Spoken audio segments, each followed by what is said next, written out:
continuar a nossa conversa com Karina, aproveitar que ela está no Brasil, né? Porque a gente é desse nível, né? Porque a gente é meio assim, internacional.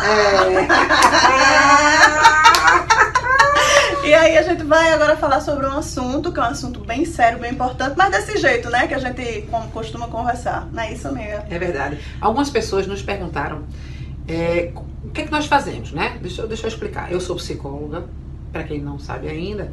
A Márcia é formada em administração, tem, né, especialização e outras competências. E a Karina, que é a nossa convidada, ela é formada em engenharia química e tem doutorado nessa parte de engenharia química também, mais focada em recursos hídricos. Em recursos hídricos, que justamente é a temática desse vídeo agora. Tá, então a gente vai falar sobre água, ou sobre a falta d'água, né? E quem vai falar é a nossa mestre aqui, a doutora, né? Na verdade, a gente já vive um problema de água no Nordeste, especialmente no sertão, há muito tempo, né? Mas aí eu acho que Karina vai trazer um olhar muito mais sério, muito mais crítico do que vem acontecendo. Tá rolando uma brincadeira no Face, nas redes, um negócio de 10 anos, né? E aí bota uma foto de 2009, bota uma foto de 2019 do lado, e eu vi muito sobre a questão do meio ambiente, né? Eu vi lá uma foto de um peixinho, aí do lado colocavam uma garrafa d'água, né? Dentro, como se fosse assim, o pessoal jogando muito lixo. E aí a gente vai falar sobre a questão da água. Karina. Bom, pessoal, vamos contribuir um pouco, né? A gente tem várias temáticas, né? Vários pontos a discutir quando a gente fala no tema recursos hídricos. Mas acho que para essa conversa, acho que cabe bem a gente conversar sobre uso, né? Então, se a gente realmente não delimitar, não conscientizar essa nova geração e a atual no uso racional da água, é um bem sim que vai se extinguir. Nos próximos séculos a guerra não vai ser por petróleo, vai ser por água, né?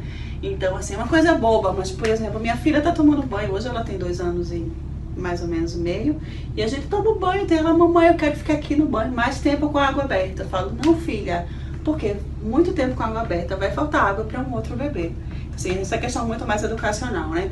Falando em fins práticos, realmente a gente é um país abençoado por Deus, né? A gente tem um potencial hídrico bastante que ainda pode deixar a gente numa condição certa e favorável, mas o uso irracional que a gente tem vai levar, assim, a consequências drásticas, né? A gente vê que nossos recursos hídricos, eles estão cada vez mais poluídos, né?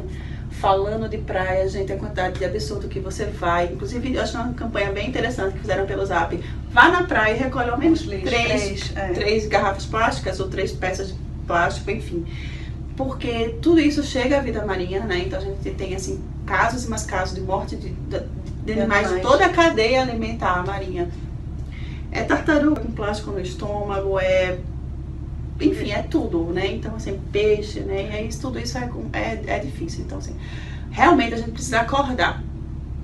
A gente precisa acordar muito no Brasil para reuso de água. Né? Outras capitais, né, de grandes países chegam a reciclar água até 5 vezes. Os Estados Unidos tem cidades onde o reciclo da água ele se dá por 5 vezes, ou seja, aquela água que saiu da torneira ela já passou por ali 5 vezes. No Brasil a gente praticamente não tem essa questão do reuso, né? A gente é muito... E assim, fora outras coisas que são mínimas, mas assim, por exemplo, já teve estudos de peixes no Rio do Canadá, em que eles estavam mudando de sexo, não existia mais fêmea e macho, só existia fêmea, por quê? É excesso da concentração dos princípios ativos de pílulas anticoncepcionais.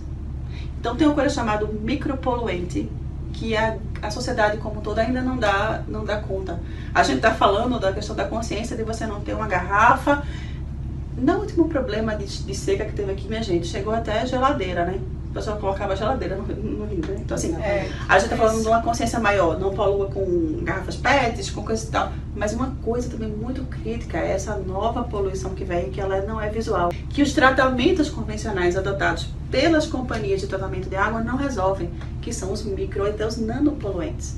Então, você imagina hoje a quantidade que tem do princípio ativo de cosmético, produto para limpeza, uma coisa mínima, mas as fraldas dos bebês, aquelas fibrinhas que elas se dissolvem, aquilo faz um mal terrível, né? Tem pesquisas seríssimas de pessoas sobre isso, né?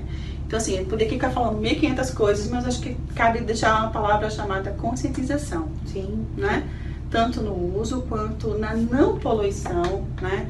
E na Alemanha, que é o nosso, digamos assim, país, né, ecologicamente falando, mais para se ter como exemplo. Então, a questão do reuso das embalagens, né? Você está tendo alguns supermercados lá que você já não tem. Se você só para comprar, você tem que levar a sua embalagem. Você vai comprar amaciante, você leva a sua embalagem lá e você deposita lá o dinheirinho e tal. E aqui a gente está muito aquém disso ainda, né? A questão da reciclagem de lixo, a questão do reuso, sacolas plásticas, a gente nem comenta e tal, mas assim, se a gente começar a trabalhar isso, até mesmo nas nossas crianças, resta um fio de esperança, né? Para que a coisa possa deslanchar. Até mesmo porque a gente tá falando, não é de ser bonzinho, é da própria sobrevivência. Exatamente. Né? Se a gente não tiver água mais pra frente, a nossa geração não tem vida. Não tem vida. Não tem vida. Não é questão de dizer, ser politicamente correto, bonitinho, vamos ser sustentáveis. Não, muito mais que isso. É uma questão de autossobrevivência. É verdade.